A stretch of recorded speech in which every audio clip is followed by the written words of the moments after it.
Bulk drug ఏర్పాటుపై రాజయ్యపేట గ్రామస్తులతో Anakapalli collector తో పాటు ఇతర అధికారులు సమావేశమయ్యారు. ఈ సందర్భంగా రాజయ్యపేటకు చెందిన ఓ మహిళా వ్యాఖ్యలు కన్నీరు తెప్పిస్తున్నాయి. పెట్రో డ్రగ్స్ కాలుష్యంతో పిల్లలు పుట్టడం లేదని, పుట్టిన దివ్యాంగులుగా ఉంటున్నారని ఆవేదన వ్యక్తం చేశారు. ఇవన్నీ ఆలోపిస్తున్నారు కాబట్టి క్లారిటీగా చదువు లేదో కూడా బయట పెట్టుకుని మాట్లాడుతున్నారు మేడం. ఎందుకంటే పిల్లలు ఉన్నంత వరకు ఒక బాధ, లేకపోతే ఒక బాధ. ఆవిడ పిల్లలకి అంటాం మేడం, జీవితం అంతా మేము ఏ పని చేయకుండా ఆ పిల్లలకి చూసుకోవాలా మేడం? మీకు అర్థమవుతుంది కదా మా బాధ, మీకు అర్థమవుతుంది కదా అనుకుంటున్నా నేను.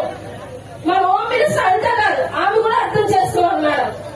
మేడం, ఇద్దరు బేబీస్ అనేసి సిజరీన్ అయిపోయింది. తర్వాత మళ్ళీ గర్భంలో కాయలండి మేడం, 5 kgs కాయ. పీరియడ్స్ కట్టలో వచ్చి ఏంటండి పొల్యూట్ ఏంటండి? మాకు ఎవరు చెప్తారు మేడం? అసలు చెప్పండి మేడం. మీరు ఏ నిర్ణయం తీసుకుంటారో మాకు తెలియదు మేడం. మీరైతే మా ఊళ్ళో అడిగి పెట్టినప్పుడు మేము డిసైడ్ అయ్యాం, కలెక్టర్ గారు వస్తున్నారు, మనకు న్యాయం జరుగుతుంది అని డిసైడ్ అయ్యాం. ఇక్కడ క్యాన్సర్లతోటి, కిడ్నీ వ్యాధులతోని, లెవర్లతోని, అన్నిటితోటి బాధపడ్డారు. మేల్ని ఆడవాళ్ళు ఉంటేనే జ్వరాలు అభివృద్ధి పడతారు మేడం. అది ఆడవాళ్ళు గర్భసంచి మీద ఎఫెక్ట్ పడితే నెక్స్ట్ జనరేషన్ ఎలా వస్తుంది మేడం? మనకి అవుటి జనరేషన్ కావాలా మేడం? చెప్పండి. ఇదంతా ఎట్రో వల్ల, ఇప్పుడు ఎట్రో వల్ల ఎంత బాధ పడితే మేడం నెక్స్ట్ వస్తుంది. అది ఎలా ఉంటుందో మాకు తెలియదు. మీరు చెప్తున్నారు దానివల్ల యూజ్ ఉన్నదని, సో మాకేం తెలియదు. ఇప్పుడు ఇది మాకు అర్థంలో కనిపిస్తుంది, ఎట్రో అర్థంలో కనిపిస్తుంది. దీనికంటే భయంకరం నేను వస్తుందని ఎవరికి తెలియదు మేడం. ఏం జరుగుతుందో తెలియదు మేడం. ఎందుకంటే మొత్తం హాస్పిటల్కి వెళ్తున్నాం. ఏ ఊరు అని అంటున్నా అంతే. ఏ ఊరు అంటే రాజయ్యపేట, మెట్రో ఉంది కదా, ఆ ఊరే కదా మీరు అంటున్నారు మేడం. ఏ మేడం, మెట్రో మీరు పెట్టమని అడిగామా మిమ్మల్ని? మెట్రో పెట్టమని అడగలేదు.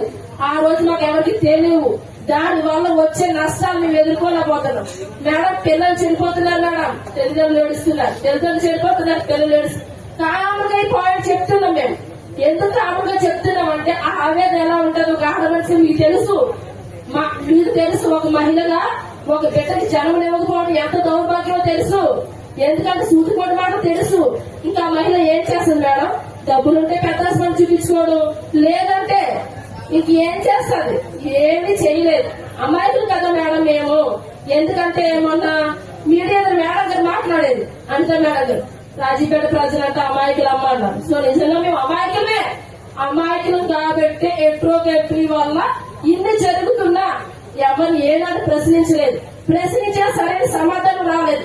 సో కానీ ఊరుకున్నాం మేము. ఎందుకంటే అయిపోయిన తర్వాత ఏం చేయలేం కదా మేడం. మనసు అయిపోయిందంటే ఏం చేయలేం. ఇప్పుడు బర్త్డేకి మాకు తొలి తేలాలి కదా మేడం. సముద్రంలోకి వెళ్తే తిన్నట్టు లేదు.